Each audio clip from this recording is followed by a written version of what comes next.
لیکن ہر زمانے میں کچھ ایسے لوگ پیدا ہوتے رہیں گے جو حق کا نشان و علم بلند کرتے رہیں گے اور اپنے بزرگوں کی یادیں زندہ و باقی رکھیں گے۔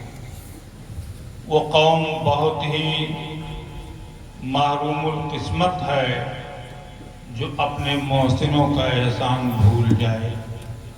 وہ اولاد بدنصیب ہے جو اپنے ماں باپ کے احسان کو فراموش کر دے۔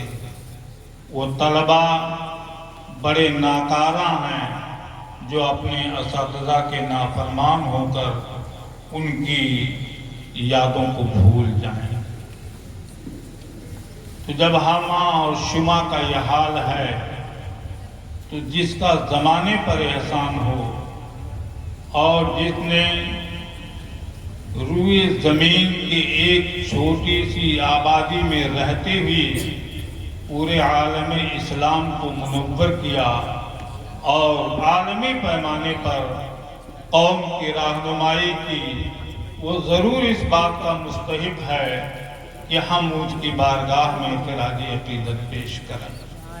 دارالعلوم مدینہ العربیہ کے عزیز اور ہونہار طلباء نے اسی عبقری شخصیت اور فقیہ اسلام سیدی اعلیٰ حضرت امام اہل سنت امام احمد رضا رضی اللہ تعالی عنہ کی یاد میں ان کی بارگاہ مقدس میں خراج ادب پیش کرنے کے لیے اس بزم پاک کا انعقاد کیا ہے۔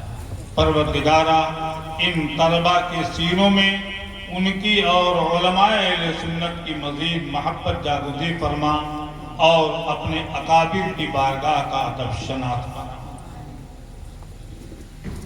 آج ہم اعلیٰ حضرت کی بات کرنے کے لیے اور ان کی زندگی کی کچھ قیمتی چیزیں سننے کے لیے بیٹھے ہیں۔ میری کوئی تیاری نہیں ہے۔ محبوب العلماء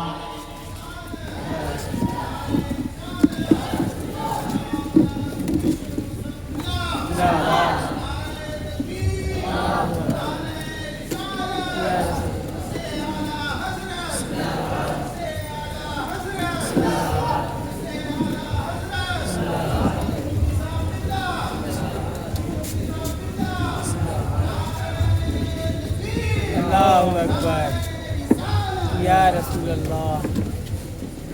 لیجیے آپ کے مہمان عظیم تشریف لے آئے، ہم سب مل کر ان کا استقبال کر لیں اور ان کی آمد پر خوش آمدید کہتے ہیں۔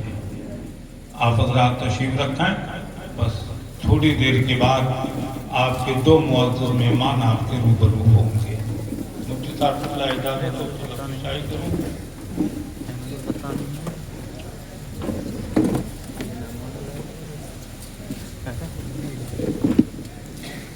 تو میں یہ عرض کر رہا تھا کہ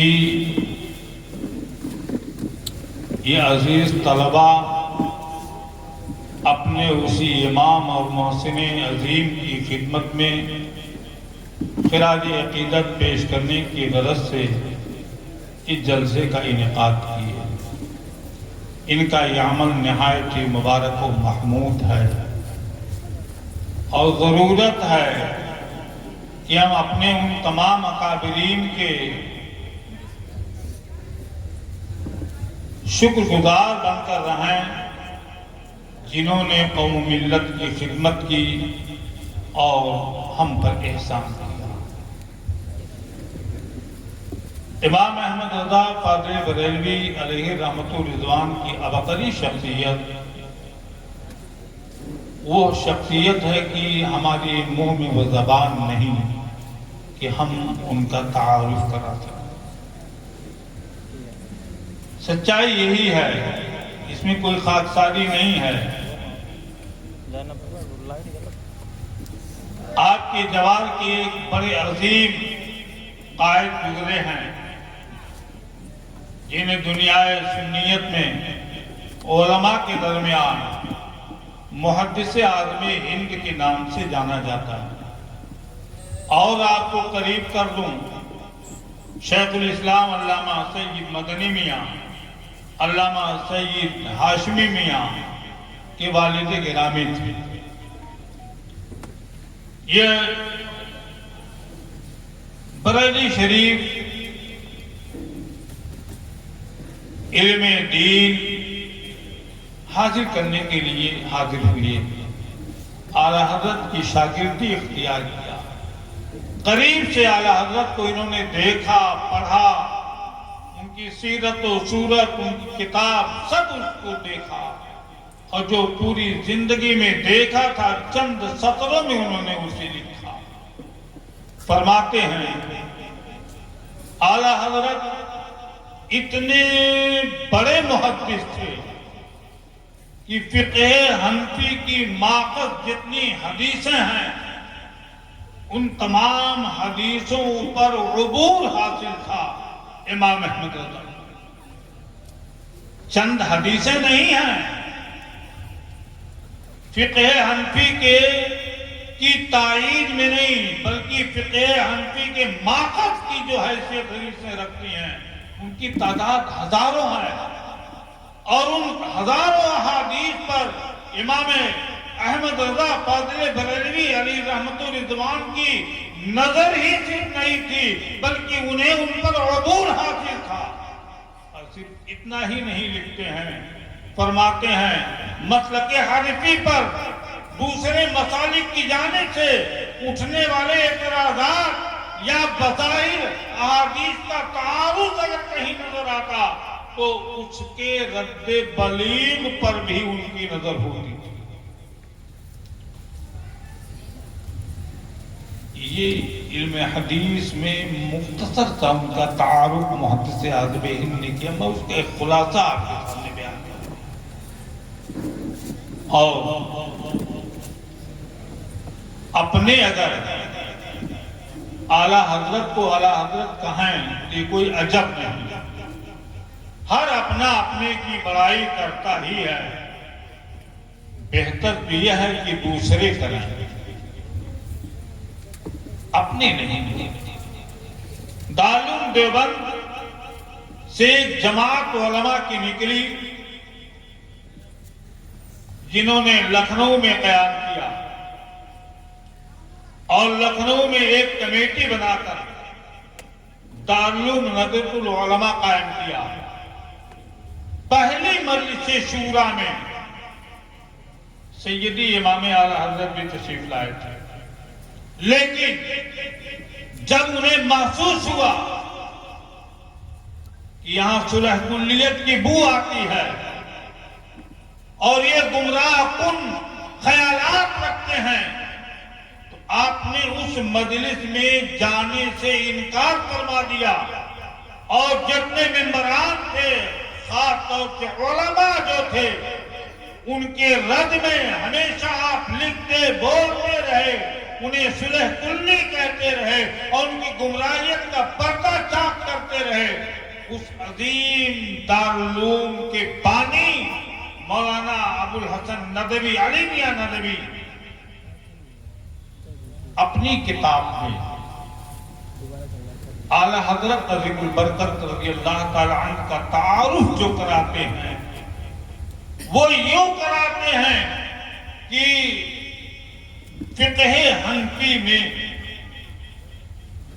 یا علماء زمانہ میں مولانا امام احمد رضا سے بڑھ کر کوئی حنفی فقیہ نہیں ہے۔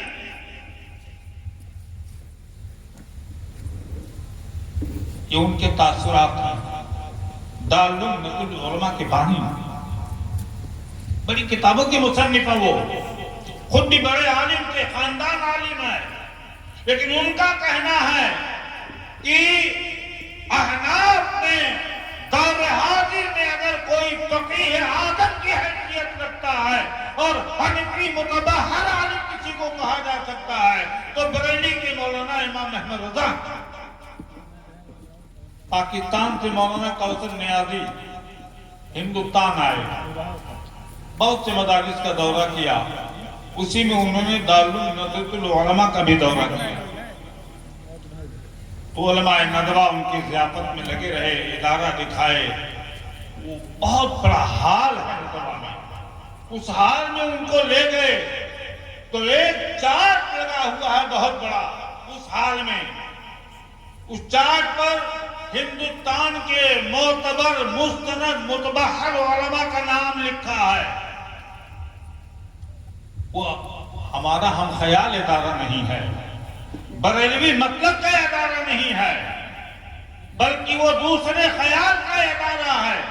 اس چارٹ میں جو فقہ حنفی کے اعتبار سے فقیہ اعظم جسے لکھا ہے ان لوگوں نے بطور یادگار کہ دور حاضر میں ہندوستان کے تمام علماء نے سب سے بڑا فقیہ، سب سے بڑا مفتی، حنفی عالم دین اگر کوئی ہے تو وہ امام احمد رضا قاضی بریلوی. آج بھی آپ دیکھ سکتے ہیں جا کر کے اگر اس کو ہٹایا نہیں گیا تو یہ ہے. آپ کو حیرت ہوتی ہے کہ یہ علماء اہل سنت، یہ طلباء دارالعلوم عربیہ، یہ اساتذہ دارالعلوم عربیہ کیوں اعلیٰ حضرت اعلیٰ حضرت کہتے ہیں؟ ارے ہم ہی نہیں کہتے ہیں، عالم انہیں اعلیٰ حضرت کہتا ہے. ہمارے ضلع کے مولانا شکیل الرحمان صاحب نظامی ہیں، انہوں نے ایک کتاب لکھی ہے اعلیٰ حضرت نام، جس میں تقریباً 100 اعلیٰ حضرت نام کے علماء کا شمار کروایا. 100 اعلیٰ حضرت نام کے 100 علماء جن کا لقب اعلیٰ حضرت. لیکن ان تمام اعلیٰ حضرت میں جب کہیں ہندوستان میں نہیں بیرون ممالک میں بھی لفظ اعلیٰ حضرت بولا جاتا ہے تو مولانا امام احمد رضا قاضی بریلوی جانی جاتا ہے، کوئی اور نہیں جانتا. اعلیٰ حضرت جب بولا جاتا ہے تو مولانا امام احمد رضا قاضی بریلوی سے جاتے ہیں. آخری بات میں کہہ کے اپنی بات ختم کر دیتا ہوں. آج اس دور میں مسلک اعلیٰ حضرت پر چوٹ کسی جا رہی ہے اور دوسروں سے گلا نہیں ہے، گلا اپنوں سے. آج لوگ کہتے ہیں مسلک اعلیٰ حضرت کیا ہے، کون سی بلا کا نام ہے، کون سی چیز ہے. لیکن یاد کر لو آپ کا یہ خادم یو پی کے تقریباً 50 مدارس عربیہ کے بائیلاٹ کا مطالعہ کیا ہے. جامعہ برکاتیہ حضرت صوفی نظام الدین لہرولی کے بائیلاٹ کی ترتیب میں نے 1 سال کھپایا ہے اور اس کا بائیلاٹ ترتیب دینے میں حضور خطیب البراہین کا چونکہ حکم تھا اس لیے میں اس میں لگا اور اس کو ترتیب دینے کے لیے میں نے تقریباً 50 مدارس عربیہ جس میں بریلی بھی شامل ہے، مبارک پور بھی شامل ہے، براؤ شریف بھی شامل ہے، روناہی بھی شامل ہے، جنگل شاہی بھی شامل ہے، تنویر اسلام مردوبہ بھی شامل ہے. ایسے تمام مدارس کا بائیلاٹ جب میں نے پڑھا تو ہر بائیلاٹ میں جہاں مسلک بیان کیا گیا ان تمام بائیلاٹوں میں لکھا گیا مسلک اعلیٰ حضرت.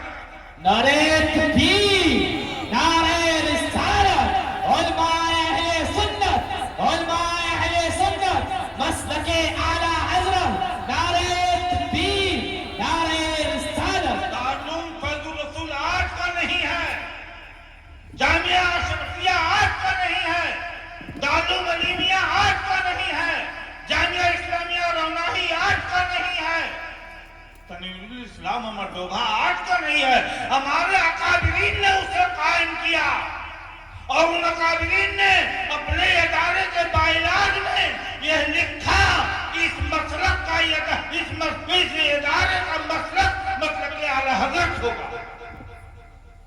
اور فقیہ اسلام محقق مسائل جدیدہ حیث علامہ مفتی نظام الدین صاحب قبلہ دامت برکاتہ العالیہ شیخ الحدیث جامعہ اشرفیہ نے مکمل ایک کتاب تحریر فرمائی، مکمل ایک کتاب مسلک اعلیٰ حضرت. آج چبدا کے شوربہ پیدا ہو گئے، کہتے کہ مسلک اعلیٰ حضرت کیا ہے. تمہارے باپ داداؤں نے اعلیٰ حضرت کا نام لے کر اپنے اداروں کی پیشانی سجائی ہے. اسی لیے ہمارے دارالعلوم عربیہ کے پہلے گیٹ پر ایک بورڈ ہے, اس پر لکھا ہے ترجمان اعلیٰ حضرت. اور الحمدللہ ہمارے ادارے کا بھی جو باعلاج ہے, اس باعلاج میں بھی جو بتایا گیا کمیٹی کا, اساتذہ کا, طلبہ کا جو مسلک ہوگا وہ مسلک اعلیٰ حضرت ہوگا. میرے عزیزو, آپ کسی کے بہکاوے میں نہ آئیں, ہر کسی کے مخالف رہے ہیں, رہیں گے. اعلیٰ حضرت کے دور میں بھی مخالف تھے, کتنے مقدمات ان پر کیے گئے. آپ تاریخ پڑھو, ایک طرف انگریز دشمن, ایک طرف دوسرے باطل فرقہ دشمن, ایک طرف کچھ خانقاہی وہ لوگ جن پر اعلیٰ حضرت کے فتاوے کی زد پڑ رہی تھی, وہ لوگ ہی مخالف. تو ظاہر سی بات ہے, اگر ہماری تقریر سے آپ کو تکلیف پہنچتی ہے تو ضرور آپ بدنام کریں گے, لیکن وہ بدنامی ٹھیک ہے جو اللہ و رسول کے لیے ہو, رسول پاک کی ناموس کے لیے جو ہو. اور آج تحفظ مسلک اعلیٰ حضرت کے لیے اگر کوئی بدنامی ہمیں مول لینی پڑتی ہے تو وہ بدنامی آپ کی نظر میں ہوگی, ہماری وہ نیک نامی ہے. یہ خلاصہ بیان کرنے کا مقصد یہ ہے کہ مسلک اعلیٰ حضرت نہ کوئی مذہب نیا ہے, نہ کوئی دین ہے. مسلک اعلیٰ حضرت وہی ہے جو خلفائے راشدین سے لے کر اب تک چلا آ رہا ہے ہمارے اکابرین کے درمیان, جس کا خلاصہ ہمارے ائمہ نے, ہمارے پیشوا نے, ہمارے مفتیان کرام نے بیان فرمایا, اسی کا چربہ ہے مسلک اعلیٰ حضرت. الگ سے کوئی چیز نہیں ہے. اس لیے مسلمانوں, آج دور حاضر میں اگر کوئی فتنہ پھیلاتا ہے مطلب اعلیٰ حضرت کے خلاف, تو سمجھ لو کہ وہ ہمارا نہیں بلکہ وہ اسلام کا باغی ہے. اس لیے کہ اسلام کا وہ سپاہی جس کو 1921 میں بریلی کی سرزمین پر پوری طاقت کے ساتھ گھیرا گیا کہ آج ان سے مناظرہ کیا جائے, یا تو یہ دور حاضر میں کانگریس کا ساتھ دیں یا اعلان کر دیں کہ ہمارا پلیٹ فارم الگ ہے. اعلیٰ حضرت کا آخری سال تھا, 1921 میں آپ کا وصال ہے, آخری سال تھا. مولانا ابوالکلام آزاد کی رہنمائی میں کانگریسیوں نے علماء کا گروپ لے کر بریلی میں جمگھٹا ڈال دیا اور مطالبہ کیا, مولانا احمد رضا اپنا نظریہ واضح کر دیجئے تاکہ ہم قوم کے سامنے جا کر اپنی پوری بات کہہ جائیں. اپنے ساتھ لینا چاہتے ہیں, چاہے وہ جائز کریں چاہے ناجائز کریں. اعلیٰ حضرت بہت سارے سیاسی نظریات کے خلاف تھے, بہت سی ایسے مسائل ہیں. یہ مفتی صاحب قبلہ شہر حاصل بحث اس پہ کر سکتے ہیں, میں ایک اشارہ دے کر کے گزر رہا ہوں. اس وقت اعلیٰ حضرت بستر حالت پر تھے, نہ ٹھیک سے بولنے کی طاقت تھی, نہ ٹھیک سے لکھنے کی طاقت تھی, ایک دم لہی و ندار کمزور ہو چکے تھے. لیکن علماء کی ایک مستند ٹیم آپ نے اکٹھا کی جس میں علامہ سید نعیم الدین مراد آبادی, حضرت سید سلیمان اشرف بہاری اور بہت سارے اکابر علماء تھے. 70 علماء کی ٹیم تیار کی اور 70 سوالات ترتیب دے کر کے مولانا سید سلیمان اشرف کو بھیج کر کے کہا جاؤ ان سے ان سوالوں کا جواب مانگو. میرے دوستو, تاریخ شاہد ہے, تاریخ شاہد ہے کہ 70 سوالات جب پیش کیے گئے ان ہندوستانی کانگریسیوں اور ملاؤں کے سامنے تو جواب نہیں بنا, اسے چھوڑ کر کے یہ بھاگ گئے. وہ اعلیٰ حضرت, وہ ٹیم پیدا کی تھی اعلیٰ حضرت نے, وہ جذبہ پیدا کیا تھا اعلیٰ حضرت نے, وہ شوق پیدا کیا تھا اعلیٰ حضرت نے, وہ تحریک چلائی تھی اعلیٰ حضرت نے. اعلیٰ حضرت ایک ٹوٹی چٹائی پر بیٹھنے والے معلم کا نام نہیں تھا, بلکہ وہ علم طریقت و شریعت کا تاجور تھا. وہ تخت شاہی رکھا کرتا تھا, اسی تخت شاہی پر بیٹھ کر کے طریقت کا بھی درس دیا کرتا تھا، شریعت کا بھی سبق دیا کرتا تھا، خانقاہیں بھی سیراب ہو رہی تھی، درسگاہیں بھی سیراب ہو رہی تھی، علماء ظاہر بھی علم حاصل کر رہے تھے، علماء باطن بھی ان سے علم حاصل کیا کرتے تھے۔ یوں ہی خانقاہ مولانا کسی کا درویزہ نہیں ہوا کرتی رہی ہے، نہیں کچھ تو ہوتا تھا سینے کا رابطہ، کچھ ہوا کرتا تھا سینے کے اندر ضرور، تب وہ رابطہ تھا گہرا۔